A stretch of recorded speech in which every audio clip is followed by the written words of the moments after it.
जनाब स्पीकर, अफसोस से कहना पड़ता है यह आज मेरा मेजन स्पीच है नेशनल असेंबली में। ये जो दो बड़ी जमातें ने आज हरकत किया है, मैं समझता हूं कि पाकिस्तान की अवाम इस तमाशा को पसंद नहीं करते होंगे। जितना पैसा खर्च किया गया इस इलेक्शन में, जितना खून दिया गया इस इलेक्शन में, हमने उन अवाम को मायूस नहीं करना था। और आज का जो एहतजाज है, एहतजाज जमहूरी हक होता है, मगर मैं समझता हूं कि यह एहतजाज जो ट्रेजरी बेंचेस से भी हुए हैं, ये भी नाकाबिल कबूल था। और मिस्टर स्पीकर, मैं एक्सपेक्ट करता हूं कि आप अपना हाउस को आगे जाके ऑर्डर में रखेंगे।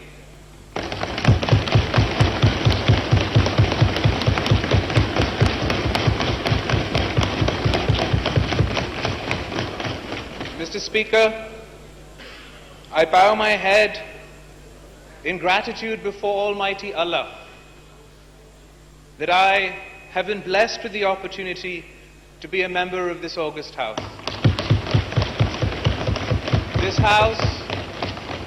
This house is the supreme institution. It is the mother of all institutions. It is a repository of the will of the people of Pakistan. The very foundations of which, from the foundation stone to the 1973 Constitution, were put in place by Qaid-e-Awam Shaheed Zulfikar Ali Bhutto. Where Shaheed Mohtarma Benazir Bhutto served as both leader of the House and leader of the opposition, the first female Prime Minister of Pakistan and the first female Prime Minister in the Muslim world.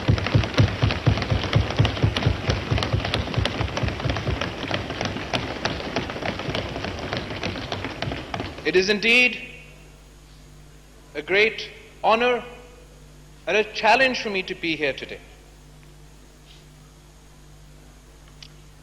ये जो अवाम का घर है, it has survived attacks from both within and from without.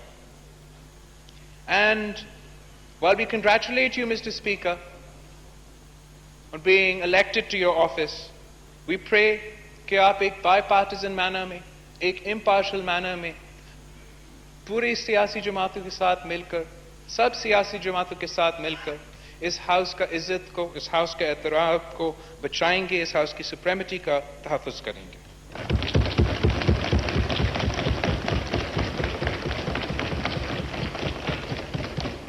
Mr. Speaker, I would like to start by paying tribute to Shaheed Haroon Bilwal and the 20 martyrs of the Peshawar attack.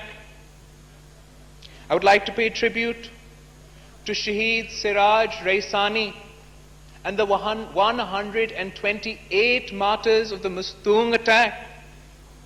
I would like to pay tribute to Shaheed Ikramullah Gandapur. I would like to pay tribute to the 32 martyrs of the election day Quetta attack. I would like to pay tribute to all the victims of violence in this election, Mr. Speaker, from law enforcement agencies to police to the citizens of Pakistan. In an election, Mr. Speaker, that the Election Commission of Pakistan called peaceful across the country. Shame. Mr. Speaker, we've gotten used to having bloody elections after bloody elections.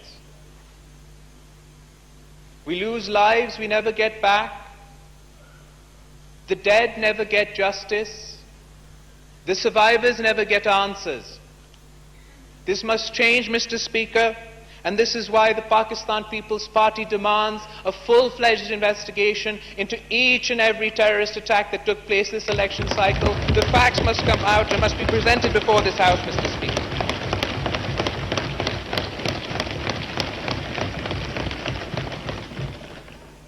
Mr. Speaker, the 2018 general elections have showed us that we have not learned from history, that elections are still manipulated, that there is no level playing field.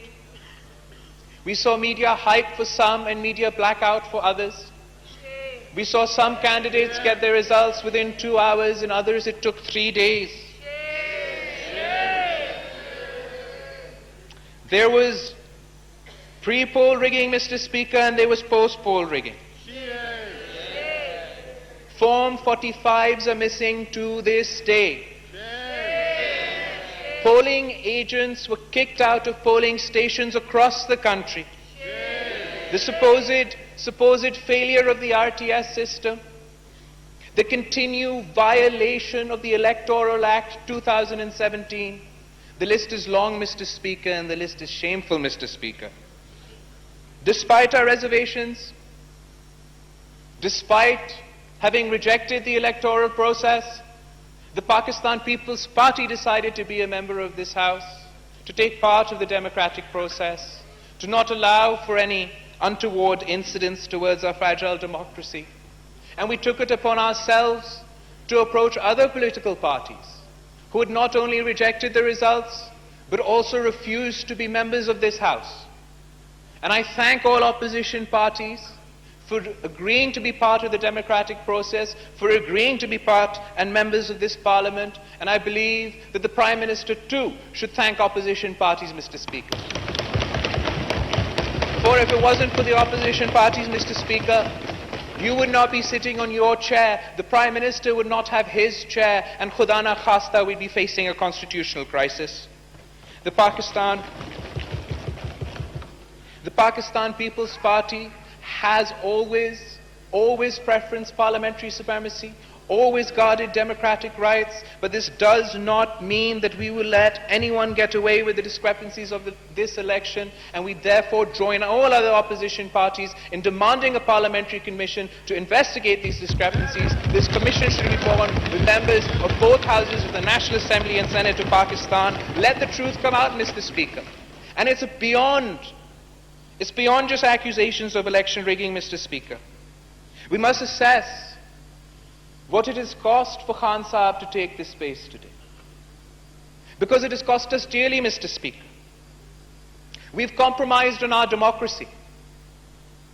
We've lost our freedoms. Freedom of association, freedom of dissent, freedoms of the press. We've compromised on our fundamental human rights, Mr. Speaker. We've ceded space of this Parliament. We've weaponized 62 and 63. We've mainstreamed extremism. We've exploited religion for political gain. We've pitted one Pakistani against another, Mr. Speaker. And worst of all, we've taught an entire generation of Pakistanis that might is right. I hope, Mr. Speaker, that the price we've paid is worth paying, because we'll be paying this price for generations to come. In addition to these challenges, Mr. Speaker, in addition to these democratic challenges, Mr. Speaker, our country faces many problems. Our Prime Minister-elect has promised to deliver a roadmap within his first 100 days.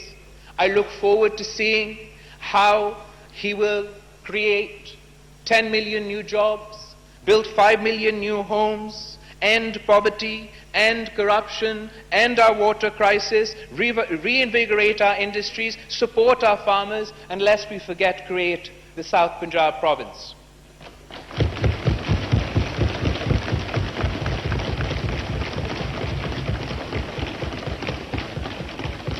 Our economy is in a dire straits, Mr. Speaker. We're drowning in debt. We have an economy that works for the few and not for the many. It is in need of radical reform. I'd like to remind the Prime Minister-elect of some of the promises he made. I believe he said that he would rather commit suicide than take a begging bowl and ask for loans.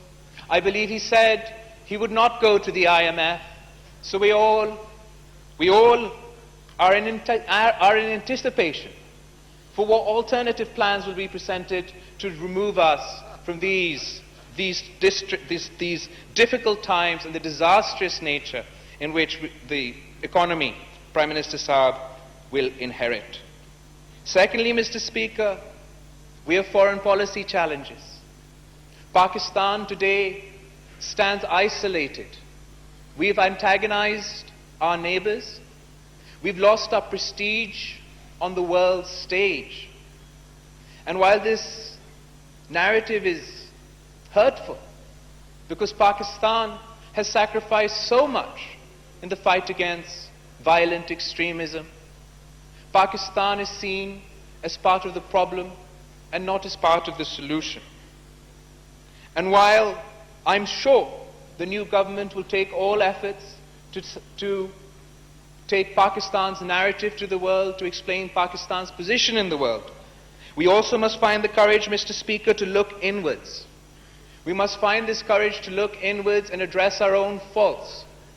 If we do not find the courage to confront violent extremism, it will not only have consequences for our foreign policy, it will not only antagonize the world at large, but it will damage the future coming generations. It will damage the future of our coming generations in Pakistan. It should be the incoming government's top priority.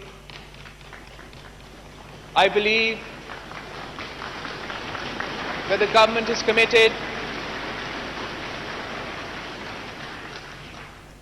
I believe that the government is committed to implementing the National Action Plan, and the opposition will hold them accountable to that promise.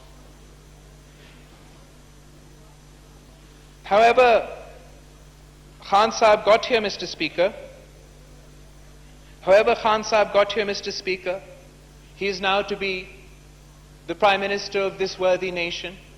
The people of Pakistan are looking to him to solve their issues through us, the democratically elected representatives of the people. मैं वज़ीर आज़म elect को मुबारकबाद देने के साथ साथ ये याद दिलाना चाहूंगा कि वो किसी मखसूस जमात का वज़ीर आज़म नहीं है, वो पूरा पाकिस्तान का वज़ीर आज़म है, हर पाकिस्तानी का वज़ीर आज़म है. He is also the Prime Minister of those Pakistanis he called Zinda Lashe. He is also the Prime Minister of those Pakistanis he called donkeys. He is also the Prime Minister of those Pakistanis he referred to as goats and sheep. वज़ीर आज़म पाकिस्तान की हैसियत में mister speaker, वज़ीर आज़म पाकिस्तान की हैसियत में mister speaker, मुझे उम्मीद है कि खान साहब माजी के नफरत अंगेज सियासत से गुरेज करेंगे, अपनी इंतहा पसंदी की सियासत से गुरेज करेंगे और जिस इंटॉलरेंस की कल्चर को आज तक फरोग देते आए हैं उसको दफन करके पूरे मुल्क को साथ लेकर चलेंगे.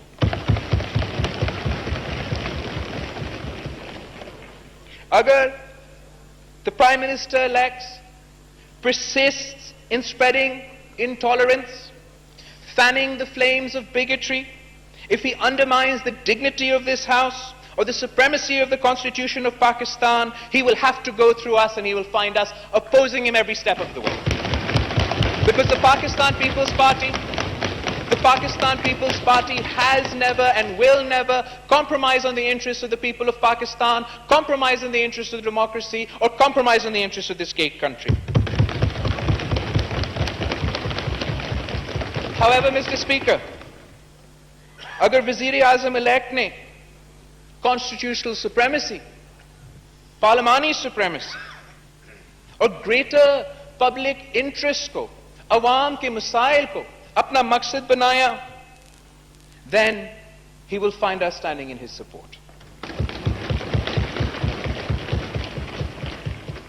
Finally, Mr. Speaker, I'd like to thank and congratulate the Prime Minister-select and wish him good luck. Dr. Khalid